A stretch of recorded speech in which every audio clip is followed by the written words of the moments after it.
Alright. Ayan, katatapos po nating maligo. Presko na po tayo. Masarap po yung tubig kasi mainit.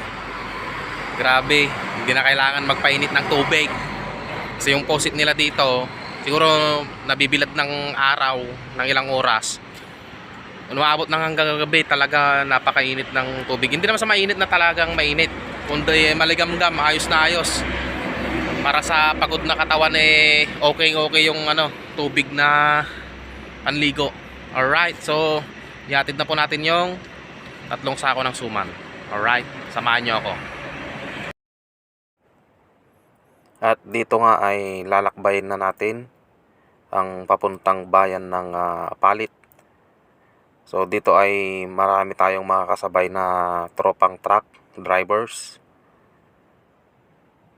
So diretso lang po tayo at binilisan na po natin para hindi po kayo mainip sa panonood.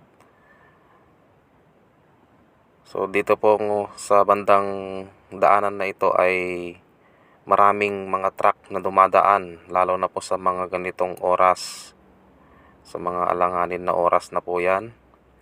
At mayroon din mga motorcycles din sa oras na alas 12 po ng hating gabi ay maraming nagdi-deliver din po, mga delivery truck. Mga tropa natin po yan, mga kasabayan po nating natutulog sa daan. Alright. So habang binabaybay po natin ang papuntang bayan ng Apalit, ayan, so syempre nakakonsentrate lang po tayo sa pagdadrive. So lagi po tayong mag-iingat dahil sa mga oras na yan talaga ay hindi po natin maiiwasan din ang magkamali, pero dahil sa pag-iingat po natin ay nakakalayo po tayo sa mga disgrasya. So sa mga oras na to ay nakapasok na po tayo sa bayan ng Apalit, sa palengke po nila. So syempre may kadiliman din ng konti ang kanilang daanan, may mga street light din naman. At meron din pong mga tao pa na nakapark dyan. So papasok na po tayo papunta sa guard house.